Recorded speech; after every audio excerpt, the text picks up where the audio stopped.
Your roots are extremely deep, and don't be afraid, but embrace them because they're coming for you. If I could say that fire definitely comes from something that's beyond me. My name is Umbereen Inayet. I'm an artistic producer for the city of Toronto. I would say curator, director, therapist, friend who thinks really, really big and really knows no boundaries.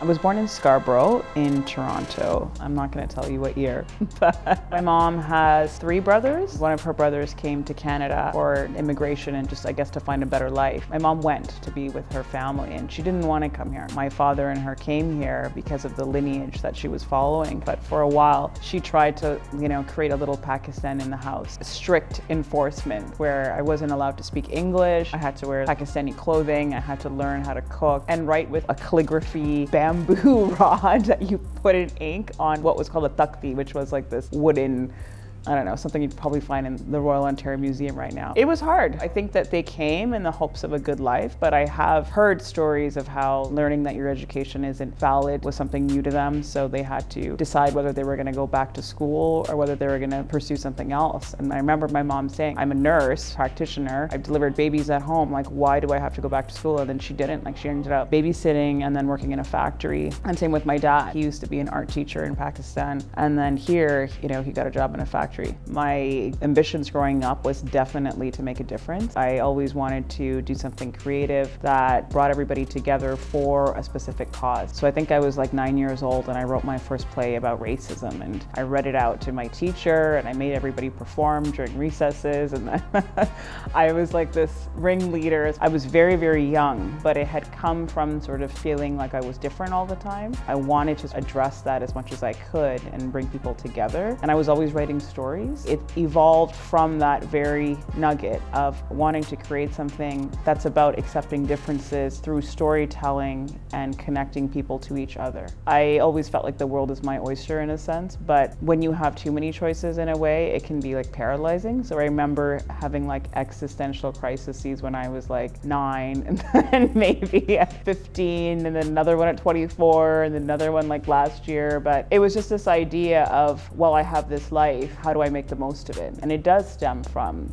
my parents coming here and me watching, their hardships and knowing that my successes made them feel worthy. Like I remember my dad said once, I think it was I won the notable award or something, and he said, oh, this is why we came here. It's not a pressure, but it's more like a consciousness that I have. My goal now is to go global. I wanted to make community level change. Then I remember thinking I wanted to become the biggest producer I could, for the largest organization involved in helping others with a creative angle. And then I got a job at the city, which is the biggest organization in Toronto. And now my platform is to really go global with that consciousness of, well, why wouldn't I? My parents came here. Why wouldn't I make my life count? I don't have a traditional background in everything I do. I kind of throw myself into these worlds because I'm curious about them and I want to learn, but it doesn't mean that I have been rooted or educated in those particular lenses. For example, I wanted to be a social worker. I didn't have the social work education. I just started doing the community level work until I realized I needed to get the education. Then I got the education and I realized I wanted to do more creative work. I started to get into PR and doing fundraising, but then I was a social worker. So I was always the odd one out. And then when I got into contemporary art, it was the same. I have an MSW of a master's in social work, but here I am producing contemporary art and one of the largest free events in North America. And because of my curiosity and my sort of way of looking at things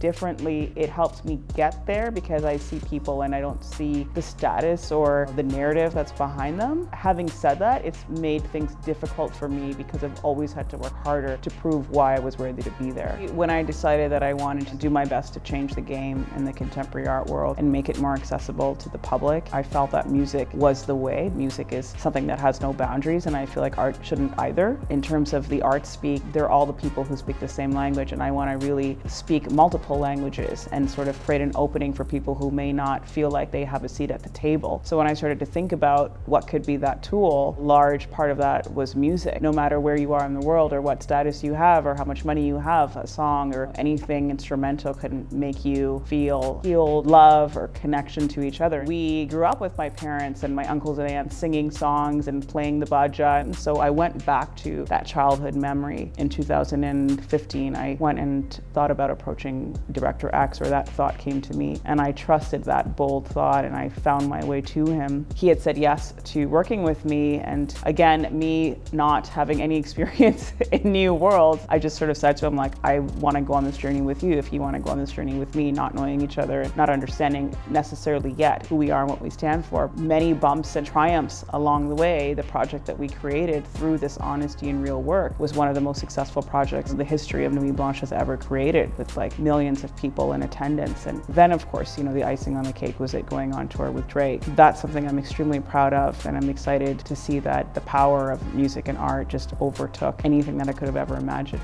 It was a bit like, you know, foreign, to be honest, because for so long it was seen as this other, this ghetto, this place that you wouldn't go to. When the decision was finally made to do so, I mean, it was done with really good faith and a good heart. I sort of had a little bit of baggage on my shoulders, I guess, feeling like, well, why now? Or what about all of these years where it wasn't worthy to be having a seat at the table? I made the decision to not necessarily be the artistic producer for that exhibition. I helped lay the foundation, you know, with the rest of the team. I met with a lot of the people that were there to just sort of say, like, we're coming, and we had a lot of consultations, and I made sure I provided tips to people there saying, you know, you don't drop into Scarborough, you hang out, and the biggest thing you do is eating. Like, I was like, if you want to engage with the community, you eat. Wander around the community and eat your samosa and your kebab and your patty and everything in between. So I felt like it was not something that I wanted to necessarily do just to sort of prove something, but I was happy that it was there, and I was happy to create a bridge. So I played my role. Like, I brought, you know, LC to Scarborough, who's like a pretty prolific artist that stands for peace. My stamp on Scarborough, I think, for me, were the large projects that showed up. I left, but I came back with this, and it's time for different producers to go and also lay that foundation that I sort of walked in with already. I'm super excited to see everybody embrace it. We were always here. I was doing a lot of projects, I don't know, 6 months ago, and I kept using the metaphor of the phoenix in a lot of music projects I was working on, and even photographic projects. But I didn't realize the phoenix was actually me. I'm the one who's actually sort of been reborn from the ashes, and now I'm discovering my new self. For me, that quote is obvious, and it's sort of like that fire within me that I don't think will ever be extinguished. My immediate family, my parents, that passion, those memories are not far away. One generation removed, my dad's father was a principal. Like, my grandfather on my mom's side and my dad's had fought in the war, and my grandmother was a midwife. You know, I heard all crazy sort of birthing stories that I didn't want to hear. And then, of course, my great-grandfather wrote the national anthem of Pakistan, and I started doing a lot more research on him, and I really started to see our similarities. He was part of the separatist party, so he fought for making Pakistan be what it is. He was an artist, and he wrote poems and books, and he hung out with artisans, and he was around extremely influential people, the political and the art world. What I found really interesting that resonated with me is that when he wrote the national anthem of Pakistan, he was given the music. He locked himself up in his house for 3 days and listened to it on repeat. I find that I do the same thing. Like, if I'm asked to create, I pick a song, I listen to it over and over and over and over and over until I pull out that nugget that sort of breaks through into the creative expression that I know is going to really change the game. Your roots are extremely deep, and don't be afraid, but embrace them. Embrace your differences. I grew up thinking I was too sensitive. I tried to not be that way. I didn't like my name. My name Umbereen was too weird. I wanted to be named like a Rebecca or Jennifer. I thought my skin was too dark. It really plagued me for a long time. I would say definitely embrace your differences, and now, you know, what I tell people, the most successful people in the world, a lot of them are artists, and, you know, what has made them successful is really owning that truth. The more you can embrace your differences and really find the gifts that exist there, it's going to set you apart from everybody else. Try not to conform. I would say to people to really celebrate their differences and really dig deep and figure out what makes you so special, because I'm sure there's many, many things in there. My name is Umbereen Inayet, and I didn't come this far to only come this far.